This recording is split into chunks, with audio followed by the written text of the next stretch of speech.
So this is a review for exam 1, and I'm just going to talk about problems that are going to be similar to what's on your review in my math lab. And so remember that the questions that I've pulled to go on exam 1 are going to be similar in content. So they won't be word for word. They will be similar in content to those particular questions. So first, starting out with limits, when you're looking at a graph, so they'll give you some sort of a graph, and with the version of the review that I pulled, I've got a graph that looks like the following. So I've got a function that's coming through like this, and then I've got a point here, and then it takes a downward turn down here with an open endpoint there, and then it picks back up here and continues with another open point here. Oops. And then continues on like that. So that is what my graph looked like there. So the first question on my review wanted me to look at the limit as x approached -1 from the left side. So keep in mind that this is telling you which side. If it's negative, we're talking from the left. If it's a positive there, we're talking from the right. And so when I am looking at the -1 x value on my graph, so I first just go to the x. And so if I'm coming from the left, I'm looking at what's happening as I move that direction towards -1. And you can see that particular y value on my graph is of this particular function, f of x, that is equal to 2. So that was part A. Part B wanted to know what is the limit as x approaches -1 from the positive side of this particular function, f of x. So now I'm coming in from this side of the graph, and as I approach -1 from the right-hand side, again, my y value is located at 2. So we would say that particular limit is 2. When I look at the limit as x approaches just -1 in general of my function, that means that you've got to look from both sides. And in order for a limit to exist, you have to have the same y value from both sides. So since my limit from the left was 2 and my limit from the right was 2, so this is from the right, since they are both 2, then overall I can say that my limit of this function overall is also 2. And then last but not least, they asked me to evaluate the function at the point -1, and it's also was 2. Now, these questions were not asked on my review, but I want to look at a different one. I want to look at the limit as x approaches 2 on this graph. I want to come from the left and I want to come from the right, because that is more interesting with what I'm seeing on this graph. So here we go. Let me start with my blue. As I am approaching an x value of 2, notice from the left side, this graph is approaching a y value of 1. And even though it doesn't touch at 1, it's still approaching a y value of 1. So limits don't say you have to actually touch, but you're getting closer and closer to. And then as I'm looking at the graph as x approaches 2 from the right side, I'm coming in this direction, and I notice that that y value is at 2. So if they were to ask me what is the limit as x approaches just 2 in general, because this left side limit here does not equal the right side limit, then we would say the limit as x approaches 2 does not exist. They have to be the same from both sides. And then finally, if they ask me what is the function evaluated at 2, I've got to find where there's a solid point on the graph. And so that actual value is at 2. So you will see a question similar to that, where you're reading a graph and you're being asked about different types of limits. Okay, so then there are other types of limit questions, and that is where they're not necessarily giving you a graph, but they may give you a function. So for example, if I were to ask you, what is the limit as x approaches -2 of the function 10x plus 3? Now, as long as you can take this value and substitute it in and get an actual value that is defined, you're welcome to do that. If you were to plug that value in and it creates a 0, such as in the bottom of a fraction, then you've got to try some other methods. So for this first problem, I'm good with just taking the -2 for the x value, substituting it in and simplifying. So 10 times -2 would be -20, and -20 plus 3, I would get a limit of -17. So again, as long as we can substitute that in and actually have a value that exists, we are okay to do that. The problem is when we can't. So for example, if I'm trying to take a limit, and let's say we're looking at as x approaches 0, and I've got an x minus 11 in the top of a fraction, and then I have an x squared minus 11x in the bottom of a fraction.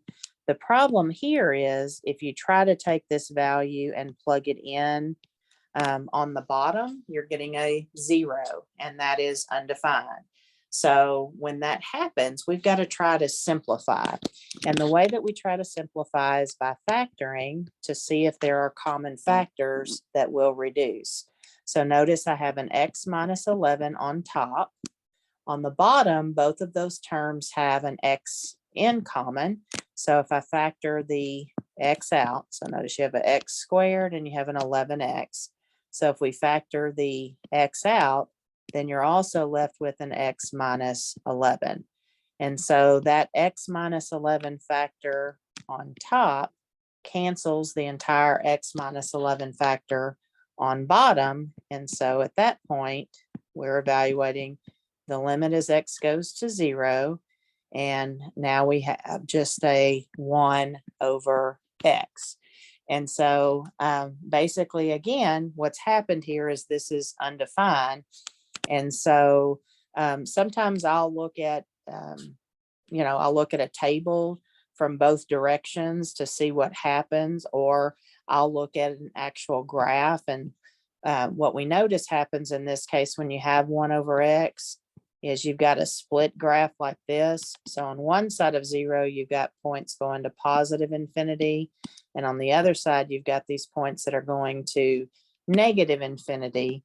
And so that would show you it doesn't exist. If you did a little table, we'll just call it y for the value of the function.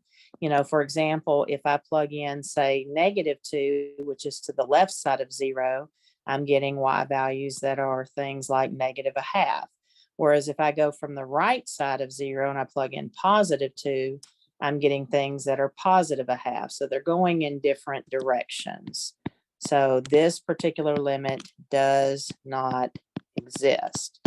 Now, if they ask me something other than 0, let's say they ask me, well, what is the limit as x goes to 11?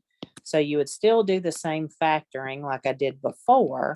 And then at this particular point, you can plug in directly. And so if as x is approaching 11, we would say that particular limit is equal to 1 over 11. Or my review also did, they asked me for the limit as x approached 121. So again, I still use my 1 over x, but this time I'm plugging in x is 121. And so I would find that particular limit. So the key there was factoring first. And if you have common factors, cancel them. If you, of course, still end up, with a 0 on the bottom, then it's probably best to look at a table just to confirm.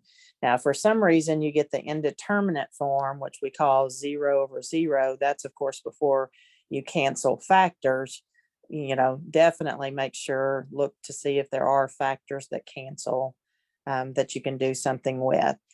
Now, on some of the limits, they may ask you to let x go to infinity instead of to let x go to some number. So let's look at one of those. So if I was asked to take the limit as x approached infinity, and let's say they gave me the function 10 divided by x squared plus 3, you definitely want to look at a table here. And so typically, I'm going to just call my function y, or you could call it f of x if you want it. I'll start out looking at 1, 10, and 100 if I'm going to positive infinity.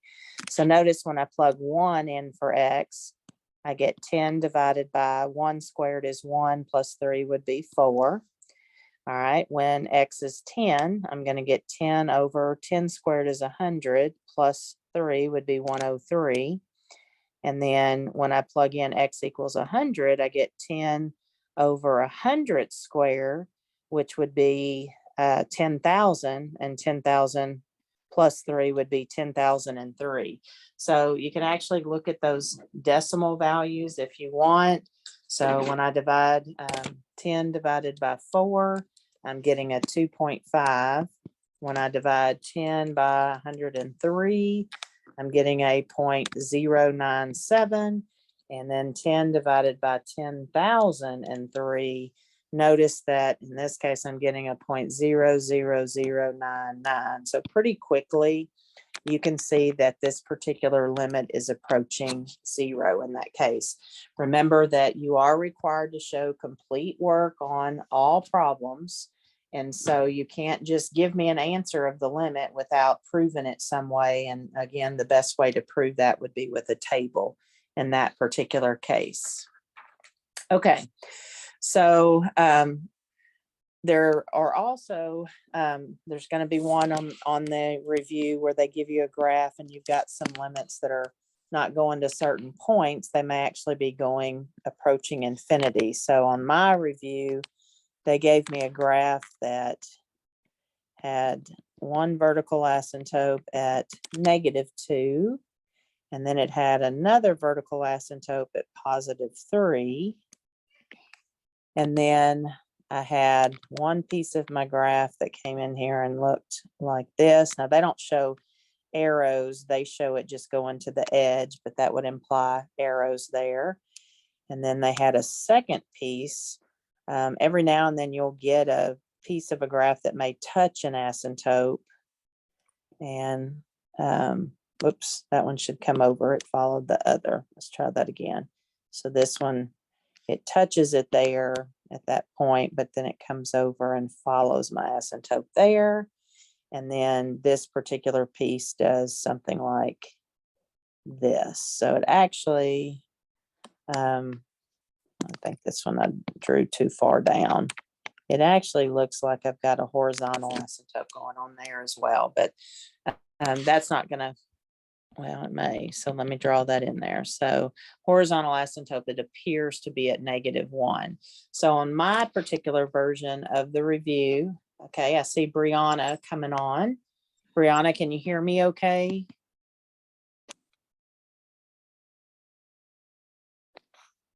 She's muted. Brianna, if you can hear me, would you just unmute and let me know? I didn't have anybody else on, so I was just working problems. Let me see if I can go to the chat and see if she can hear me there.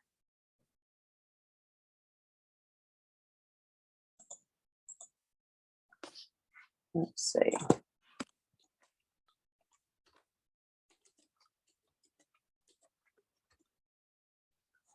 Okay.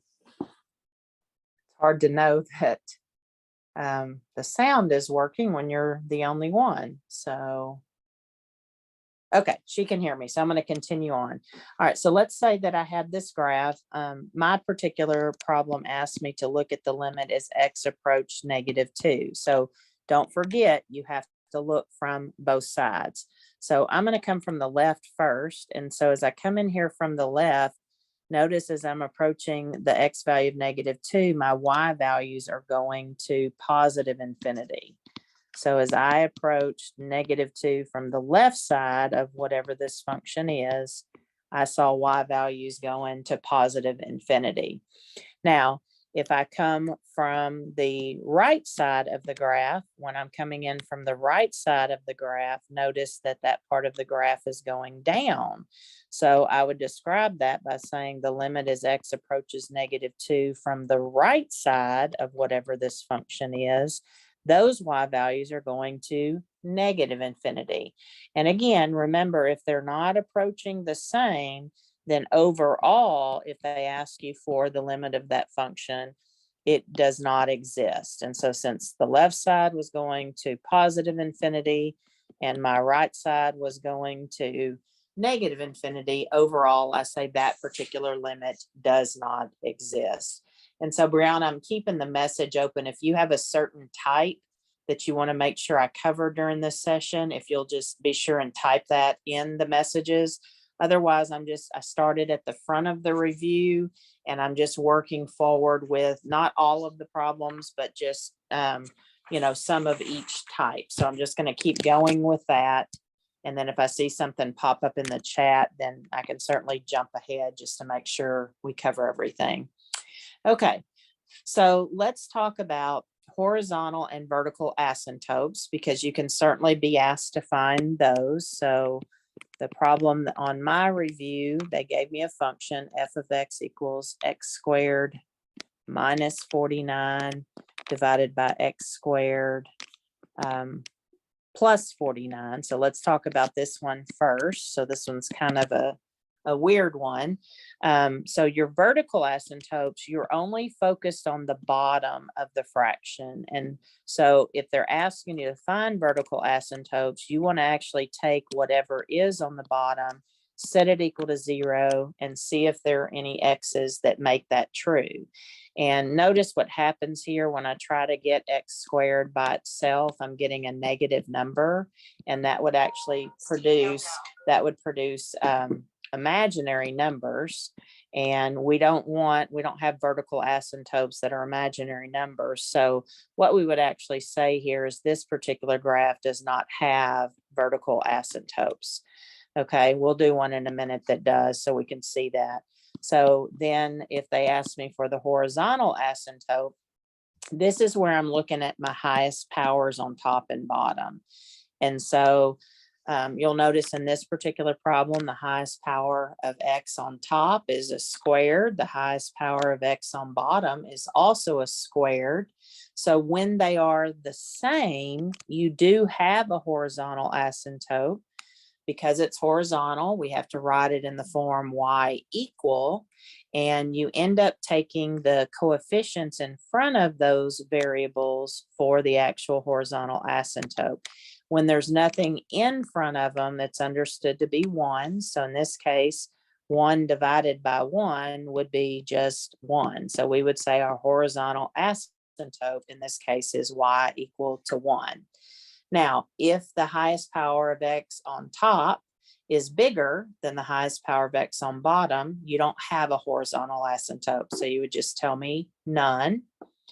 And then the reverse of that, if your highest power of x on bottom is bigger than your highest power of x on top, then you would say the horizontal asymptote is y is equal to 0. So let's look at another example where I can show you one that would have a vertical asymptote as well as something that would have a different horizontal. So let's say that I've just got a 5 divided by, let's say, x plus 3. And I'm asked to find my vertical and horizontal asymptotes. So again, vertical asymptotes are going to come from just the bottom. And so any value of x that would make that bottom equal to 0 would produce a vertical asymptote. So whatever's on bottom, set it equal to 0. And if you can solve it, you have found your vertical asymptote.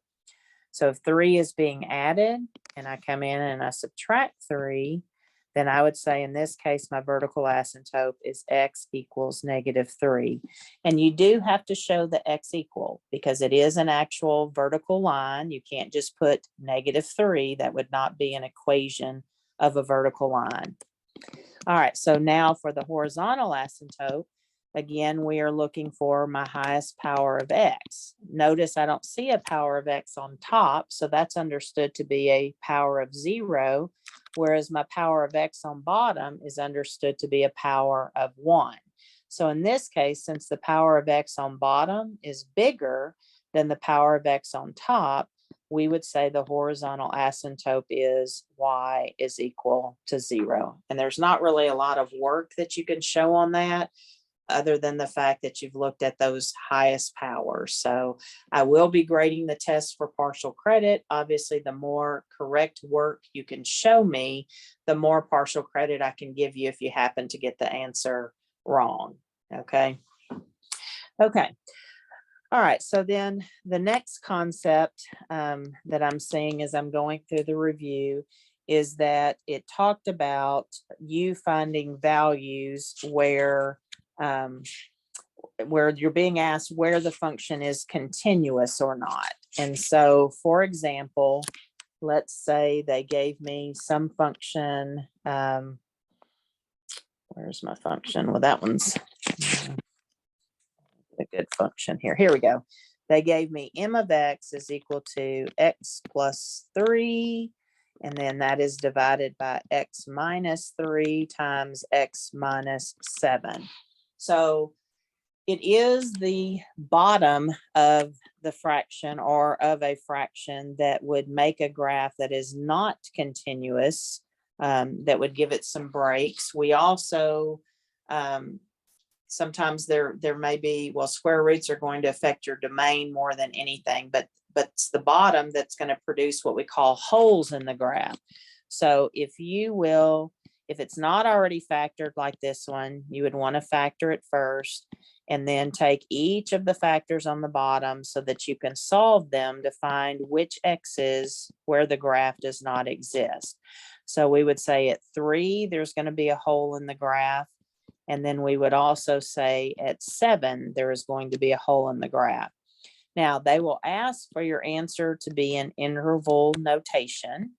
So if we put holes there, interval notation describes a graph from left to right. So as I come in here from the left, when I'm starting where we've got an arrow, what I would say is that particular part of the graph starts at negative infinity. And then as I move to the right, I reach my first hole at 3.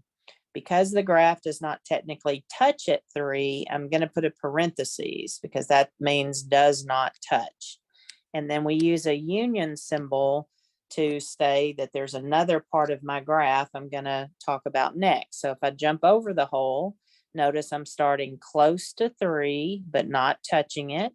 And then as I continue to the right, I'm stopping again at 7, but not touching it. And then we're going to put another union symbol, jump over. We're starting again at 7, but not touching. And then as I move to the right, that arrow says I'm going to positive infinity. So when they ask you, where is the function continuous, and to write it in interval notation, this is what we're saying here, is that our function is continuous, and then we're listing those particular intervals. So definitely you have to show them interval notation on that. Okay.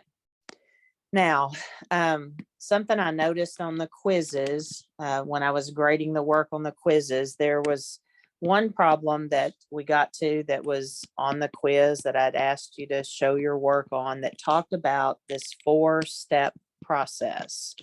And so I put this on the review as well. So I want to just make sure everybody understands what you've got to show me if they're asking you for the 4-step process. Now, I will give you, this is the one formula that is actually written on the actual test. We call it a difference quotient. So f of x plus h minus the f of x over h. But of course, you could do it for any function. It could be r of x plus h, or it could be g of x plus h. So that can work for any function. And so that is the formula. And then they're going to give you some function and ask you to show that 4-step process. And so you can't just go straight to taking a derivative. You actually have to go through that particular process in order to prove it. And so one of the problems that showed up on my review was the function 2 plus 2x squared. Okay, so let me show you that 4-step process. So first of all, you're going to evaluate the f of x plus h. So if I take the function they have given me, then what I'm trying to do is, in place of the variable, I'm going to plug in whatever they had put in parentheses. So I'm doing that part, that first part there. So when I plug in that x plus h, remember, when you square it, you can't just go x squared plus h squared. You have to actually FOIL that out.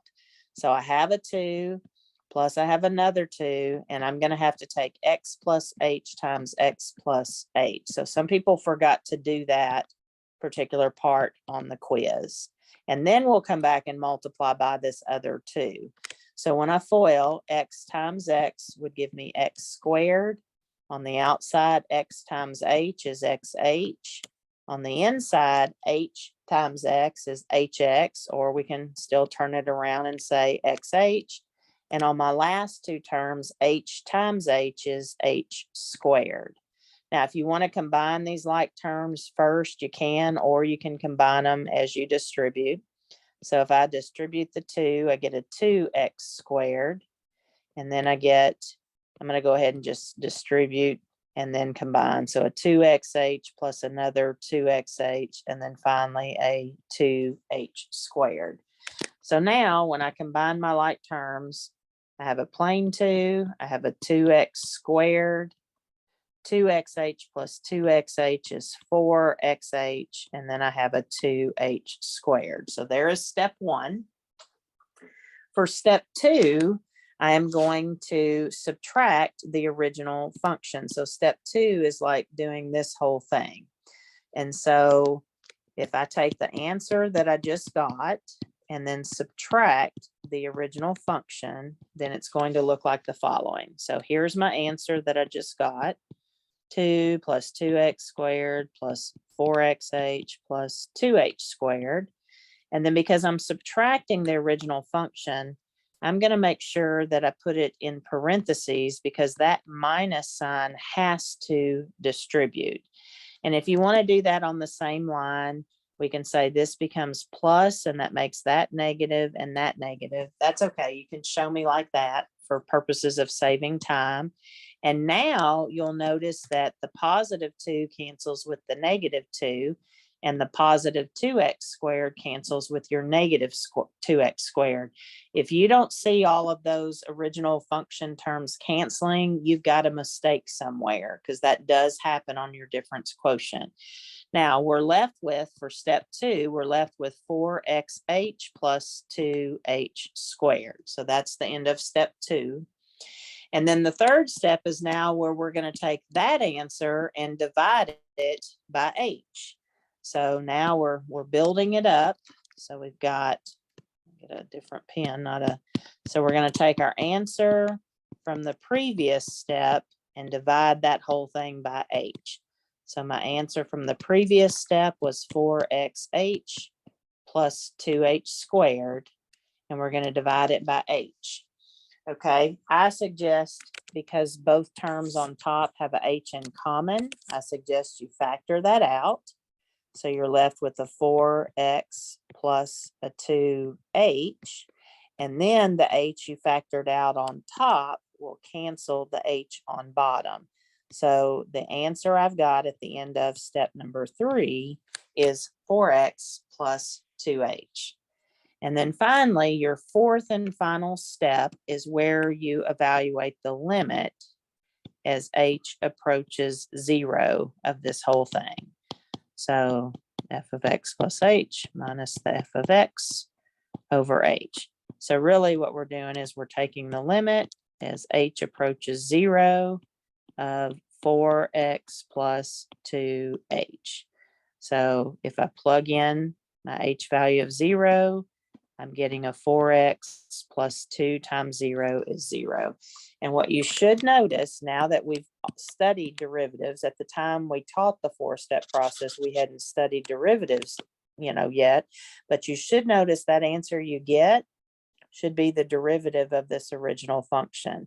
So for test purposes, you can't just give me the answer. You can't say, well, I know it's going to be 4x because it's just the derivative.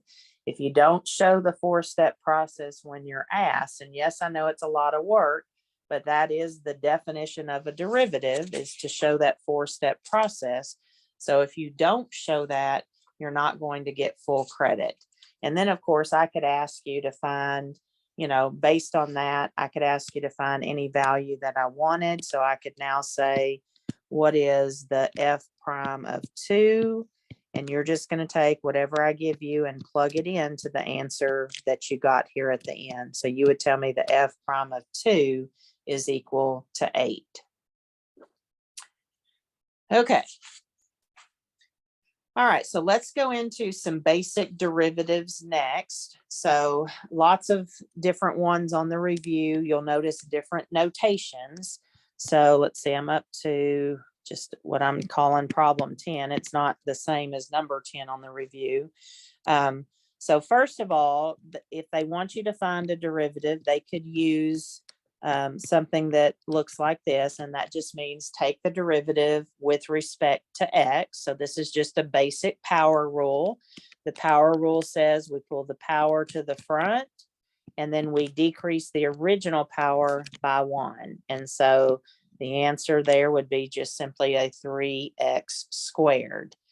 Now, they could give you something that has a fractional power. So they could give me f of x equals, let's see, my review had an x to the 7/4. And they could say, okay, find f prime of x. So notice the different ways it's written. D over dx means find the derivative. F prime means find the derivative. This is still a power rule. So you're still pulling the power to the front. So 7/4. If there were a term already there, you'd multiply it by that term. And then you're keeping your x, and you are still decreasing the power by 1. Now, of course, I always think of common denominators in my head, because we know when we add or subtract fractions, like we're doing in this case, you've got to have a common denominator. So subtracting a 1 is like subtracting a 4/4. So 7/4 minus 4/4 would leave me with a new power of 3/4. And then I'm done at that point. So be careful with those fractional powers. The other thing that you need to be careful about that I noticed on the quizzes that I graded today that were from last week is, let's say you have a term on bottom. I want to say some of y'all had a 4th root like that on bottom. You want to rewrite that first. And so first of all, a 4th root of x would be the same as an x to a 1/4 power. And then you don't want to leave it on bottom, because you want to be able to do the power rule. And so if you pull it to the top, what happens is it changes the power and makes it negative. So if you get something like that you have to derive, then you definitely want to rewrite it first. So now if I said, okay, find the derivative of that function, the 5 is already there. You're going to take the power of -1/4 and pull it down in front. Doesn't matter whether I put it to the left or right. You're going to multiply it in a minute by the 5. And then you're going to decrease that power by 1. So subtracting 1 is the same as saying subtracting 4/4. So -1/4 minus 4/4 would leave me with a -5/4. Don't forget to go back and then simplify here. So if I have a 5, think of it as 5/1. 5/1 times -1/4 would give me a -5/4. And then if I have, they're going to let you leave the powers as negative like that. If you didn't want to leave it, I can show you how to rewrite it, but I'm good with you leaving it. But if you wanted to put it back in the bottom, what happens is the 4 is your root, and then you would have an x to the 5th. And actually you could simplify that even further. But like I said, I would probably just recommend you leave it like that, because with what we're going to do with it anyway later on, it'll be easier to deal with. But If you want it to rewrite it and then simplify, that would simplify. You can take basically, if you got -5/4 and you're taking a fourth root, you've got 5 x's, the product of 5 x's under here with the fourth root. 4 of those x's come out as 1. So if you were to do it like this, you would have a 4x out here, and you would be left with the fourth root of x under there. But again, you can leave it with that negative power as far as I am concerned there. Okay, let's see if I see any others. So you've got negative powers, you've got powers on the bottom. Let's just, while we're talking derivatives, let's just go into our logarithm ones as well. So don't forget, if they, let's say they give you a function. On my review, they gave me a 4 times e to the x, plus I had a 3x, plus I had, oh, it was a minus I had a natural log of x. Okay, so if I'm deriving that, remember in this case, you're going to look at each term separately. So 4, the derivative of 4e to the x is just 4e to the x. So 4 is your coefficient in front. The derivative of e to the x is just e to the x. And then I'll say plus, and then I'm going to derive this second term separately. And so the derivative of 3 times x is just simply a 3. And then minus, and then I'm going to derive this last term separately. And you have to know the derivative of the natural log of x is 1 over x. You do not have to get all of that as a single fraction or anything. You can leave it just like that. Okay. And then I had another one on my review where that dealt with logarithms. So they gave me a g of x, and they told me it was 7 plus 3 times the natural log of x. But not only was I having to find the derivative, they wanted me to find the equation of the line tangent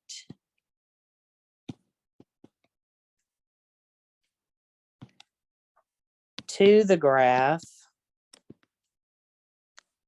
at x equal to 1. Okay, so this one involved quite a few more steps. So first of all, the derivative of a graph will give you the slope of a line at that particular point. So step 1 said I needed to find the slope of the function they gave me. Now remember, the derivative of any constant is 0. So the derivative of 7 is just 0. And then when I come over here and I take the derivative of a 3 times the ln of x, I am getting a 3 times derivative of ln of x is just 1 over x. So my equation of my derivative is 3 over x, and whatever x value they give me, I'm then going to plug it in so that I can find the actual slope at that x value. So when my x is 1 and I plug that in, 3 divided by 1 is 3. So that means the slope of my line that I'm looking for is 3. Now, all we know right now is the x value of that particular point, because they told me that was 1. So in order to find the y value, I've got to plug back into this original function. I'm just going to call it y equal instead of g of x. So in this case, y will equal 7 plus 3 times the natural log of 1. And if you don't know the natural log of 1 off the top of your head, that's okay. You can get on your scientific calculator, and basically you're saying what power of e gives me 1, and that would be a value of 0. So that just becomes a 3 times 0. And so when you add 7 plus 0, you get 7. So now that we have a slope and we have a point, because they asked me to find an equation of a line, I can go straight to my point slope form. So y minus my y value of 7 has to equal to my slope, which was 3, times x minus my x value of 1.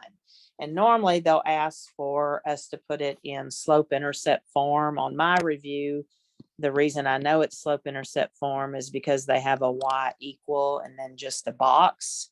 So that tells me I need to get y by itself.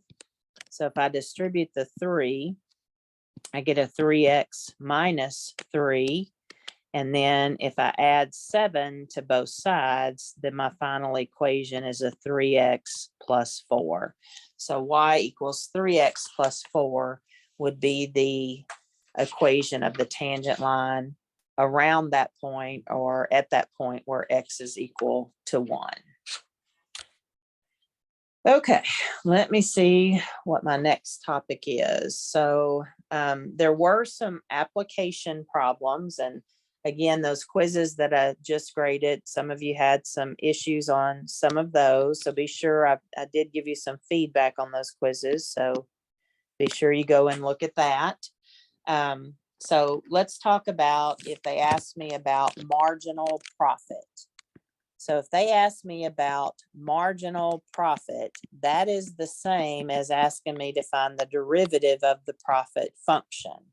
So this word marginal means find a derivative. So if they said, what's the marginal cost? Then you're finding the derivative of the cost function. If they say, what's the marginal revenue? Then you would be finding a derivative of the revenue function. But this particular one asked me for marginal profit. And then they gave me, just like on the quiz, they gave me a cost function. So my cost function was 179 plus 0.6x. And then they gave me a revenue function, and my revenue function was a 2x minus a 0.04x squared. So what some of you did on the quiz is you found the profit, the correct profit function. So profit is always revenue minus cost. And if you did that, I did give you some partial credit. And so in this case, my revenue function was the 2x minus the 0.04x squared. And then if we subtract our cost function, remember that minus will have to distribute. So that's why I'm putting it in parentheses. So my cost function was the 179 plus the 0.6x. So now if we, as I distribute and combine like terms, I'm going to turn this into plus a negative, and that would be a negative. And I'm going to put my terms in order from highest power to lowest. You don't have to, it's just standard to see it that way, but it's not wrong if you don't. So notice I have a negative 0.04x squared. When I combine my x's together, a positive 2x minus a 0.6x, that is going to leave me with a positive 1.4x. And then I have a minus 179. So this would be my profit function. And that's what a lot of you had for your answer. So like I said, I did give you partial credit if you got that far with it. But because the question asked you for marginal profit, you had to go one more step and actually take a derivative of that. So just using our power rule, pulling it to the front, we've got our negative 0.04, and we're going to be multiplying that by the 2 that we're pulling to the front. And then on the x, if you take 1 off your power, 2 minus 1 will leave you with an x to the first, which you don't have to show that power, but it's not wrong if you do. And then plus, when I take the derivative of just a 1.4x, I get just the constant of 1.4. And then, of course, the derivative of the negative 179 is just 0. So now to simplify this, when I multiply negative 0.04 times 2, I get negative 0.08. And then it's just x to the first plus my 1.4. So that would be my marginal profit equation. And that was all they asked me for on that. Now, I'm going to stick with this same cost function because there was a different problem on the quiz, and it asked you for the average cost function. So let's say we had the same functions given, but they wanted to know average cost function. which the notation is that. Well, average cost is just where you take the normal costs and divide everything by X. So based on what they gave me in the previous problem, in order to find my average cost function, I'm going to take this original cost function of 179 plus 0.6x and divide the whole thing by X. And so they do go ahead and split up the terms. So 179 over X is one term. And then when you split up the other, those X's cancel. And so you just get plus 0.6. So that would be viewed as your average cost function.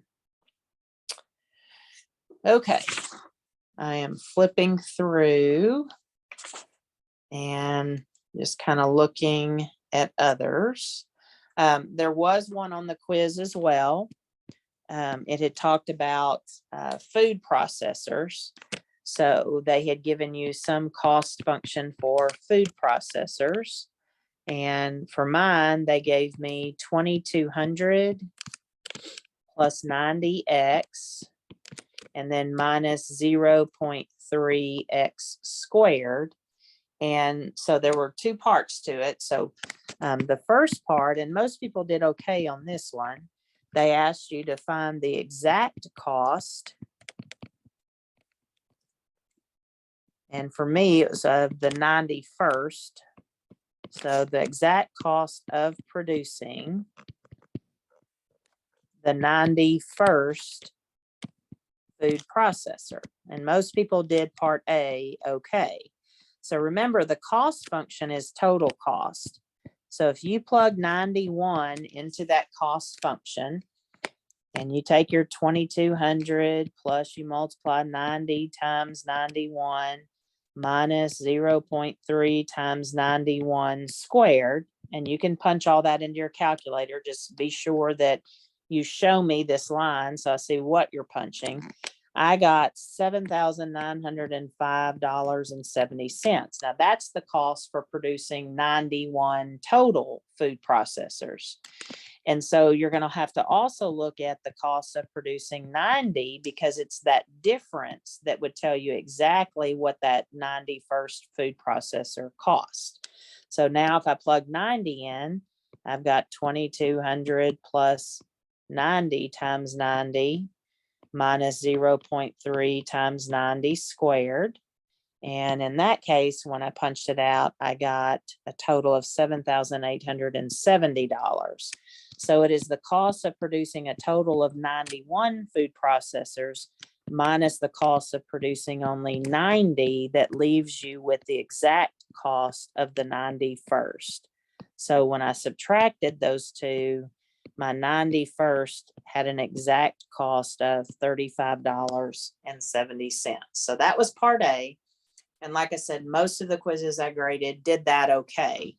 What happened on part B, they asked you, they said using the marginal cost, they wanted you to approximate, oops, try that again. So they said using marginal cost, they wanted us to approximate the cost of the 91st food processor. So remember that term marginal means derivative. So if we go back to that original cost function, which was the 2,200 plus 90 times x minus 0.3x squared, we need to take a derivative of that function because again, marginal cost is a derivative. So the derivative of the constant is 0. The derivative of 90x would simply be a 90. And then minus, we've got a 0.3. When we pull that power to the front, that'll be times a 2. And then when you decrease that power by 1, that leaves you with x to the first. So in other words, my marginal cost function is a 90 minus 0.3 times 2 would be 0.6, and then x to the first. Now, here was the tricky part. If you want to know the actual marginal cost for the 91st, you have to plug in 90 to the derivative. So not 92. Some of you plugged in the one above. It's 90, because when you're going on the graph, you're looking at how it's changing from going from your 90th to your 91st. You're looking at that derivative. So if I'm wanting the 91st processor, let me go back with a different color. If I want the cost for the marginal cost for the 91st, I've got to plug in 90 to the derivative. So 90 minus 0.6 times 90. And when I did that, I got a marginal cost of $36. Now, some of you thought it was because it just rounded that. Not necessarily always true. Kind of just depends on the derivative. So you've got to actually see, you take that derivative, and then you're always going to plug in one less than the value that you're looking at on that particular type of problem. Okay, let me see what else. And of course, I'm not covering every single thing on the review. I'm trying to hit things that I saw on quizzes, especially, that gave us some issues. And then just, you know, some things from the homework or from previous classes that I know have caused some problems before. Okay, let's talk about properties of logarithms for a minute, because there is one on the review. So what am I up to? I'm up to and problem number 18. There is one on the review that asks you to first use your properties of logarithms to rewrite a function. So on my review, I had a function of 24x plus the natural log of 24x. And then they wanted me to find the derivative. And so, so one of the properties of logs says if you have the log of a product, you can break it apart into the sum of the logs of the factors. So I can't do anything with this first term. It doesn't have a logarithm in front of it. But on this second term, I think of the number 24 as one factor, and it is multiplied by the x. So what my properties of logs say is that I can take the natural log of just the 24, because that's one factor, and I can add the natural log of just the x, because that is another factor. So the log of a product becomes the sum of the logs of the factors. And we do that to make it easier to find a derivative in this case, because now when I come back and I look for the derivative of this term, 24x, is just a plain 24. Well, natural log of 24, that's a constant. That's some number. And we know the derivative of a constant is always 0. And then finally, the natural log of x, we know, is 1 over x. And again, they're not going to make you get a common denominator. You can just leave it as 24 plus 1 over x. That would be my final derivative there. Okay, so we do have a couple of rules that we also have to know with other types of logarithms. So on my review, they had given me a function y equals 4, and they had a log base 2 of x. So this is not a formula that you will be given on there. You've got to know it. So let me just kind of write the formula over here. Anytime we're trying to find the derivative of the log base b of x, so the derivative of the log base b of x, then you actually take 1 over the natural log of whatever your base is, and then you multiply it by the normal way that we take a derivative of a natural log. So it's similar, you know, the natural log or the derivative of the ln of x is 1 over x. But when we have a base that's different from, in this case, we didn't have a base of e, we had some other base, you have to multiply it by this additional factor. So when I'm looking at this problem that they gave me and I'm trying to find the derivative of that, remember the 4 is just a constant that's going to be out in front. So if I see a log with some base other than e, I'm going to go 1 over the natural log of whatever that base is. So in this case, a 2. And then I'm going to multiply it by 1 over the x, which is you taking the derivative of that. Now, if I clean that up, 4 times 1 times 1 gives me a 4 on top. And then on bottom, I've got, it's probably better to put the x out in front so you don't think of it as a natural log of 2x. Or if not, I would put the natural log of 2 in parentheses so you're not confusing it with it being a natural log of 2x in that particular case. So that would be my final answer for that derivative. Okay. And then we also, so we talked about how the derivative of e to the x is just e to the x. Well, not every base will be e. So if you are asked to find the derivative of any other base to the power of x, you're just going to take that base to the power of x, just like you would the e. But because it's not a base of e, you have to multiply it by an additional natural log of b. So for example, on my review, they gave me a function of 19 to the power of x, and they asked me to derive it. And so I know I'm going to take the base as it is. So I know it's 19 to the power of x, but then because it's not base e, I have to multiply by the natural log of what the original base would be. So that would be my derivative there. So that's a couple of formulas that you need to know in addition to just your basic derivatives of natural log of x and the e to the x. So when those bases are different, be sure that you can handle those. Now, what I want to get into next are the product rule and the quotient rule, because I will expect, I don't want you to multiply things out. If I give you some product, I want to see you use the product rule. So for example, one of the questions on my review had a 2x cubed times natural log of x. And of course, I couldn't multiply that out if I wanted to, but I know there are some that you could, like if they gave you x plus 2 times x minus 1. Yes, you could FOIL it out and just use the power rule, but I expect you not to do that if I'm especially wanting to see you do the product rule. All right, so here's what the product rule says. So you've got 2 separate terms here. So the product rule says I'm going to derive the first term. So pull the 3 to the front. 3 times 2 is 6. Decrease the power by 1. So that becomes a 6x squared. That gets multiplied by the other term, just as is. And then you always do a plus.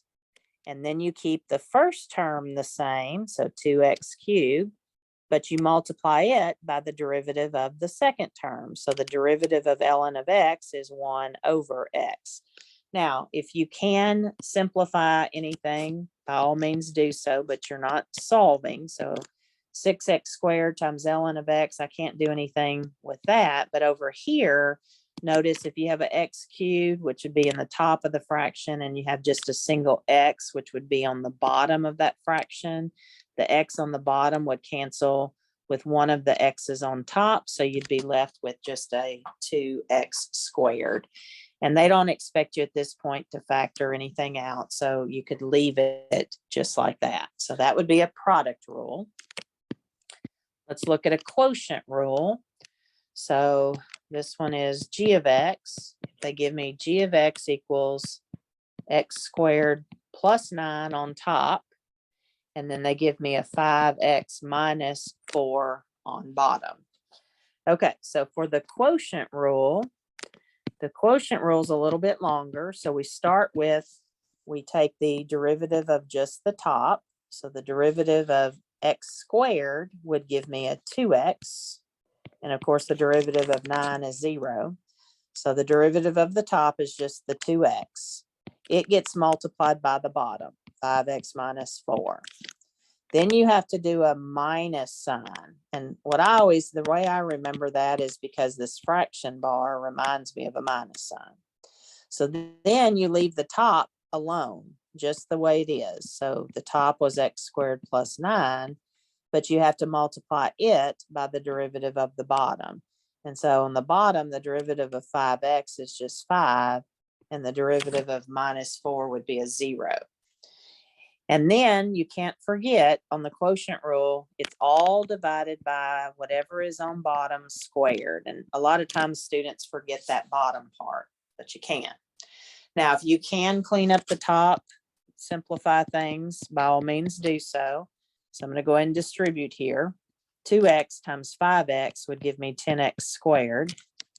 And then I have a minus.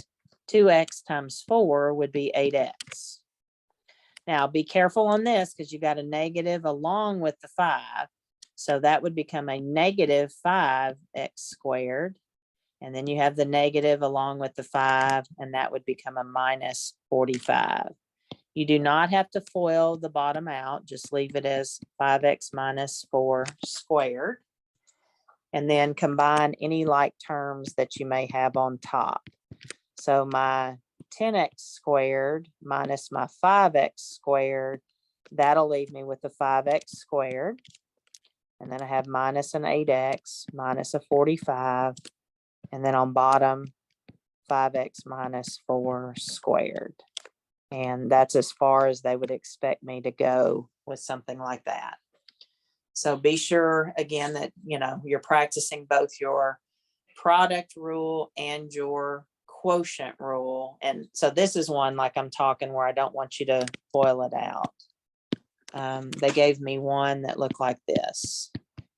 F of x equals x squared minus 5 times x squared plus 3. I don't want you to FOIL it out and just do the power rule. I want to see you use the product rule. So again, my product rule, I've got two separate factors here. All right, so my product rule says I'm going to derive the first one. So the derivative of x squared, if I pull that to the front, that becomes a 2x. It's multiplied by the other factor, x squared plus 3. And then I say plus, leave the first term as it is, and multiply by the derivative of the second one. And so the derivative of that one is also a 2x. And then, of course, clean it up, distribute if you have to. So when I multiply 2x times x squared, I get a 2x cubed plus 2x times 3 gives me a 6x plus 2x times x squared is another 2x cubed. And then minus 2x times 5 would give me a 10x. So now combining my like terms, 2x cubed plus another 2x cubed is 4x cubed. And then a positive 6x minus 10x would be a minus 4x. So I do expect, if you were to get something like that, I do expect to see you use the product rule. And then if they ask me, there was one particular question that asked you to find a derivative, and then they wanted to know where does it equal 0. So they said, where does f prime of x equal 0? Well, whatever you get as your answer, so in this case, 4x cubed minus 4x, whatever you get as that answer, you're just going to set it equal to 0 and solve it. The easiest way to solve this particular one, notice they both have a 4 in common that I would factor out. They also both have a factor of x in common. So if you factor out a 4 and an x, you're left with an x squared from the first term. And I just kind of think backwards. 4x times what gives me 4x cubed? And then minus 4x times what would give me 4x? Well, that would have to be a 1 right there. So by all means, if you can factor it. And then the way you finish solving it is you set each factor separately equal to 0 and find those x values. So if 4x equals to 0 and I divide both sides by 4, then there's one value where the derivative 0. And then if x squared minus 1 is equal to 0, and I add 1 to both sides, the way we go from x squared to just x is we square root both sides, But anytime you square root both sides of an equation, you have to take plus or minus the square root. And the square root of 1 in that case would just be a 1. So I got 3 possible values where my particular derivative was equal to 0 in that case.